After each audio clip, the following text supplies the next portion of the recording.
नमस्कार साथियों, आपके अपने YouTube चैनल पे स्वागत है। मैं आपका अपना दोस्त प्रदीप।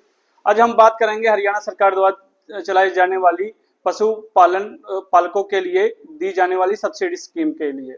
जैसे दोस्तों आपको पता है, हरियाणा सरकार द्वारा हर साल आपको पशुपालन के लिए सब्सिडी दी जाती है और ये इस साल भी इसके लिए फार्म भरे जा रहे हैं। तो ये स्कीम कैसे रहेगी, हम इन पे दो दो स्टेप में हम बात करेंगे। सबसे पहले बात करेंगे अनुसूचित जातियों के लिए और उसके बाद फिर बात करेंगे जो जनरल और बैकवर्ड क्लास की जो कैटेगरी है उसके लिए।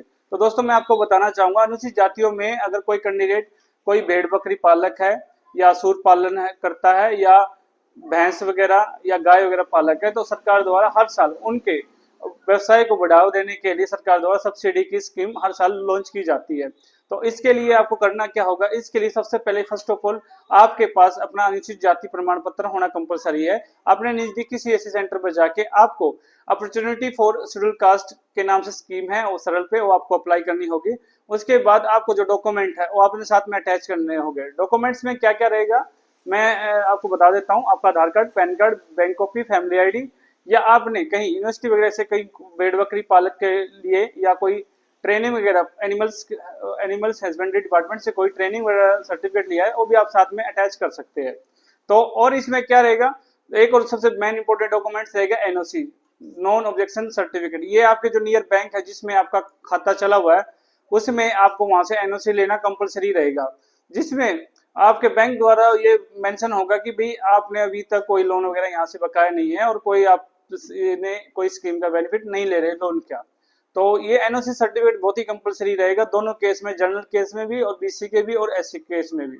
तो हम बात करेंगे सब्सिडी पे। सब्सिडी जो हम बात करेंगे सबसे पहले जो मिनी डायरी यूनिट है एससी का, अगर कोई मिनी डायरी यूनिट अगर स्टार्ट करना चाहता है अपने गांव में या अपने खेत में या कहीं भी अपने छोटे रूरल एरिया में अगर स्टार्ट करना चाहता है, तो उसके लिए जो कंडीशन रहेगी, दो आपके पास कम से कम दो एनिमल होने कंपलसरी रहेगी, चाहे भैंस हो चाहे गाय हो। इस पर सरकार द्वारा दी जाने वाली जो सब्सिडी है 50% सब्सिडी दी जाती है।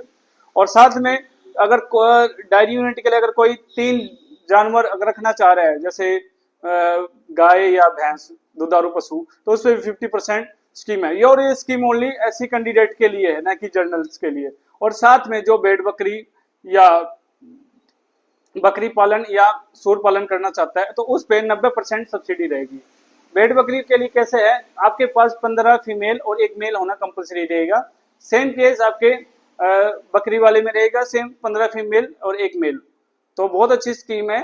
ये जो आपको फार्म है ये सीएससी सेंटर पर जाके आपको अप्लाई करवाना होगा। अप्लाई करने के बाद आपको एक रिसिप्ट मिलेगी और उसके बाद ये रिसिप्ट जो आपका फार्म है ये आपके नियर जो एनिमल हस्बेंड्री डिपार्टमेंट है वहां पर जाएगा। उसके बाद वहां से वेरीफाई होने के बाद आपका जो बैंक है वहां पर ये एप्लीकेशन आएगी और आपके जो नियर आपका जो एनिमल हॉस्पिटल है वहां से आपके पास कॉल आएगी इसके लिए।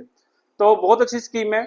अब हम बात करते हैं, बहुत सारे कैंडिडेट ऐसे हैं जो जनरल कैटेगरी से है लेकिन इस स्कीम का बेनिफिट लेना चाहते हैं और बीसी कैंडिडेट भी है, तो उनके लिए मैं आपको बताना चाहूंगा जो ये स्कीम है आप इसमें अप्लाई कर सकते हैं। लेकिन आपको जो अप्लाई करनी होगी ये स्कीम, एससी का आपको बेनिफिट नहीं मिलेगा। इसमें आप सरकार की दी जाने वाली जो स्कीम है इसमें आपको